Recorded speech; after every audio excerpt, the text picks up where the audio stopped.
राम राम साहब। भाई कमल राठौर जिंदाबाद। दुर्जनपुरा के सभी पंच पटेलों, युवा साथियों, सामने बहुत सारी बड़ी संख्या में माताएं भी खड़ी।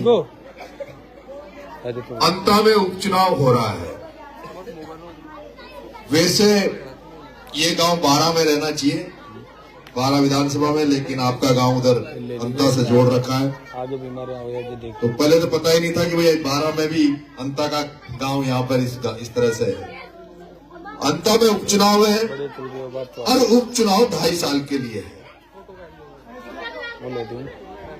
और ये पहली बार उपचुनाव अंता की धरती पे हो रहा है। आम चुनाव जो होता है उस पर नजर पूरे राजस्थान में रहती है, लेकिन पूरे राजस्थान में केवल एक सीट पर चुनाव हो रहा है जिसमें पूरे हिंदुस्तान की नजर है। जब पूरे हिंदुस्तान की नजर यहाँ है तो यहाँ जो कांग्रेस और भारतीय जनता पार्टी के व्यक्ति जो चुनाव लड़ रहे हैं, जिन्हें पार्टियों ने, दोनों पार्टियों ने टिकट दिया है, वो अपना पार्टी का झंडा लेकर आपके बीच में आएंगे, पार्टी के नेता लेकर अपने बीच में आएंगे, बड़े बड़े नेता उनके साथ प्रचार करने आपके बीच में आएंगे। लेकिन ये नरेश मीणा एक साधारण परिवार में पैदा हुआ लड़का, जो 25 साल से छात्र राजनीति से निकलकर आया हुआ लड़का, जो 25 साल से जन सेवा में लगा हुआ है, जनता के हकों और हकूकों की लड़ाई लड़ता है।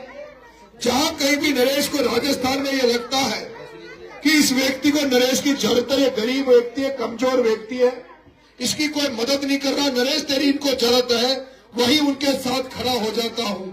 और इस 25 साल की लड़ाई में मैं जो 25 साल जनता की लड़ाई लड़ता रहा, उसमें मुझे जो मिला वो मुझे कोई पद नहीं मिला, ओहदा नहीं मिला, मुझे मिला 25 साल की जनता की सेवा जो मैंने की, उसकी एवज में मुझे मिला तो 14 बार मैं जेल के दर्शन करके आया हूं। जब 14 बार जेल यात्रा करके जनता के लिए मैं आया, 14 बार जेल यात्रा गया और 32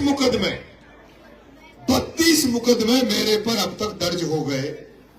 एक भी मुकदमा किसी की जेब काटने का नहीं है, किसी प्लॉट पे कब्जा करने का नहीं है, किसी से 420 करने का मुकदमा नहीं है, किसी बहन बेटी की इज्जत के साथ खिलवाड़ करने का नरेश मीणा पे मुकदमा नहीं है। नरेश मीणा पे मुकदमा है तो जब किसानों का फसल बीमा का पैसा जब 12 में नहीं मिल रहा था तो नरेश मीणा ने छबरा में रेल की ट्रैक पर चढ़ गया था। नरेश मीणा ने कहा कि रेल में ट्रैक जाम करूंगा, मेरे किसान भाइयों को फसल बीमा का पैसा दो। नरेश मीणा ने जब किसानों के साथ अन्याय हो रहा था, उनकी समस्या को सुना नहीं जा रहा था, तो नरेश मीणा ने कलेक्ट्री का घेराव कर रहा था, तब मुकदमा लगा। जब नरेश मीणा 12 में देखा कि 12 में भाया प्रमोद जैन भाया की रेत की डंपर चलते हैं, बजरी की जेसीबियां चलती है, बड़े बड़े लोग रेत में पैसा कमा रहे हैं और आम जनता को बजरी नहीं मिल रही, रेत नहीं मिल रहा, मकान बनाने के लिए, दीवार बनाने के लिए आम जनता को रेत बहुत महंगे दामों पे मिल रही है। तब आपका बेटा नरेश मीणा था जिसने प्रमोद जैन भाया के डंपर को कवाई के थाने में पकड़ाया और उसके बदले 1 महीना जेल आपके बेटे ने काटा। आपके बेटे ने एक बार मेरी पंचायत में बिजली वाले बिजली देते नहीं है, ट्रिपिंग आती है, लाइट का तार गड़बड़ हो गया तो आपको लाइनमैन मिलेगा नहीं, बिजली वाला मिलेगा नहीं, लेकिन बिल लेने के समय, रीडिंग लेने के समय से पहले आ जाते हैं। एक बार मेरे गांव में आ गए, डीपीआर उठाने आ गए, 17 गाड़ियां थी, 17 जीप की पुलिस को लेकर आए, 17 गाड़ी लेके आए। मैंने कहा डीपी जब उठाने दूंगा जब लाइट की व्यवस्था सही कर दो, तारों को सही कर दो, खंभों को सही कर दो। ये जो तुम्हारे तार लटक रहे जिससे हर साल कोई बच्चा मर जाता है, कोई व्यक्ति दुर्घटना में ग्रसित हो जाता है, पहले लाइट का सिस्टम को सही कर दो, उसके बाद बिल मांगने आना। और उन 17 गाड़ियों को तोड़ के जूत दे के भगा दिया, किसी की डीपी नहीं उठाने दी, इसलिए जेल जाकर आया। वहां पर देवलुनिया टोक में एक गांव ने पूरा बहिष्कार कर रखा था। गांव वालों ने कहा वोट नहीं डालेंगे, उनकी तहसील को दूसरी जगह छोड़ दिया था। उन्होंने कहा वोट नहीं डालेंगे, बहिष्कार करेंगे, हम वोट जब डालेंगे जब हमारे गांव को हमारी चाहत के हिसाब से एसडीएम कार्यालय जोड़ दिया जाएगा। कि वो बहिष्कार करके बैठे थे। एसडीएम दादागिरी कर रहा था। एसडीएम ने कहा कुछ नहीं, मैं एसडीएम हूं, छोटा कलेक्टर हूं, जबरदस्ती तुम्हें वोट देना पड़ेगा। मैंने कहा नरेश मीणा के रहते हुए तुम्हारी औकात नहीं है जो किसी आम जन से तुम जबरदस्ती वोट डलवा दो। और वो थप्पड़ भी आपने सुना होगा, उसकी आठ भी आपने सुनी होगी इस थप्पड़ कांड की। वो पूरे राजस्थान देश में वो थप्पड़ गूंजा था। एक कलेक्टर के तमाचे में काल पर थप्पड़ पड़ा। आपके भाई ने, आपके बेटे ने 8 महीने जेल टोक में काटी। मुकदमा इतना बड़ा नहीं था, मुकदमा बड़ा नहीं था। थप्पड़ में 323, 341 लगती है, लेकिन इसलिए मुकदमा बड़ा हो गया कि तुम्हारा बेटा तुम्हारे लिए इन बड़े बड़े नेताओं से टकरा जाता है। तुम्हारा बेटा ओम बिरला से टकरा गया। तुम्हारा नरेश बेटा पिपलोदी के बच्चों को न्याय दिलाने के लिए जब वसुंधरा से टकरा गया तो वसुंधरा ने 40 दिन जेल में रख दिया। वसुंधरा ने 40 दिन जेल में रख दिया। तुम्हारा बेटा तुम्हारे बीच में जब बोल रहा हूं, यहां पर बेरवा समाज, मेघवाल समाज, दलित समाज बहुत है, ठाकर समाज भी है। मैं दलित समाज से कहना चाहता हूं, ये नरेश मीणा वही नरेश मीणा है जो इंद्र कुमार मेघवाल की हत्या हो गई थी एक मटकी में पानी पीने के लिए। ये नरेश मीणा कई दिन तक धरना देकर जयपुर में बैठा रहा।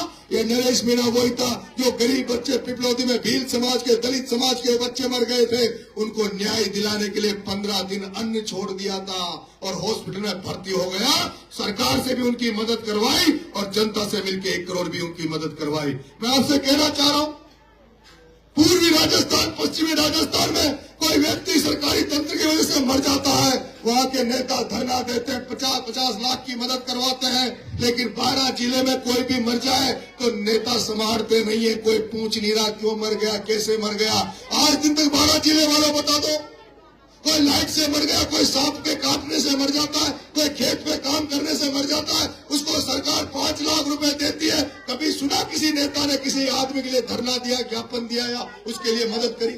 आपका बेटा एक बार नाहरगढ़ में 2 बच्चे लाइट से चिपक के मर गए थे, उनकी लाश को लेकर बैठ गया, 28 लाख रुपए की मदद उन बच्चों की कराई। मैं आपसे कहना चाह रहा हूं, एक बार एमएलए बना दो, एक बार 2.5 साल के लिए मौका मांग रहा हूं, 2.5 साल के लिए मौका मांग रहा हूं। 78 साल से आप कांग्रेस बीजेपी को वोट दे रहे हो, हर बार एक बार बीजेपी, एक बार कांग्रेस को बनाते हो। मुझे तो केवल 2.5 साल के लिए बना दो, किसानों की एक एक समस्या को दूर करूंगा, गरीबों की समस्या को दूर करूंगा।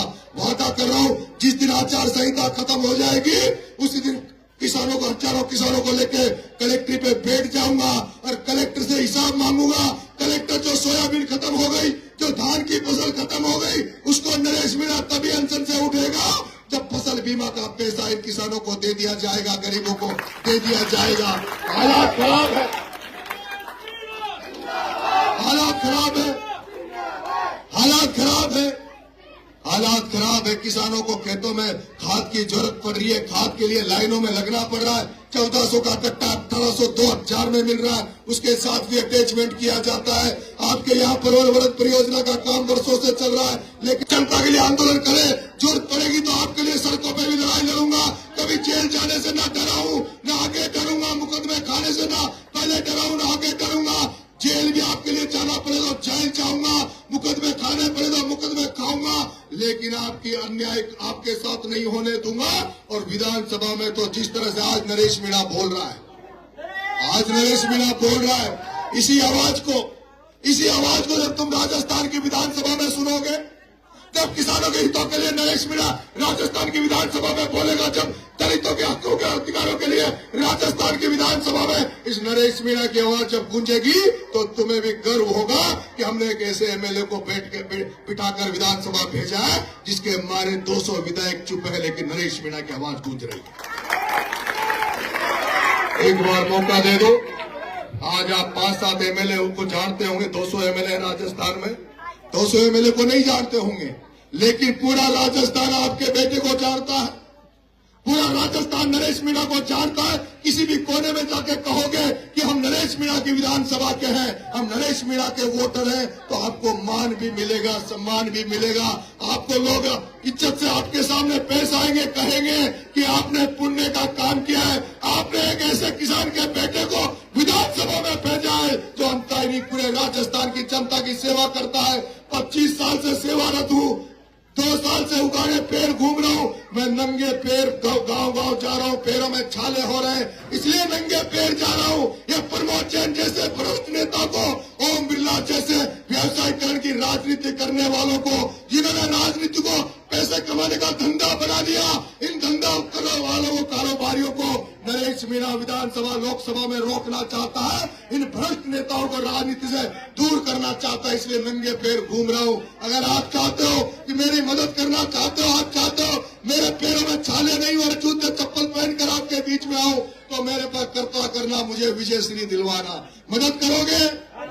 हाथ खड़े करके कहो मदद करोगे। पूरा गांव एक तरफ लड़ेगा।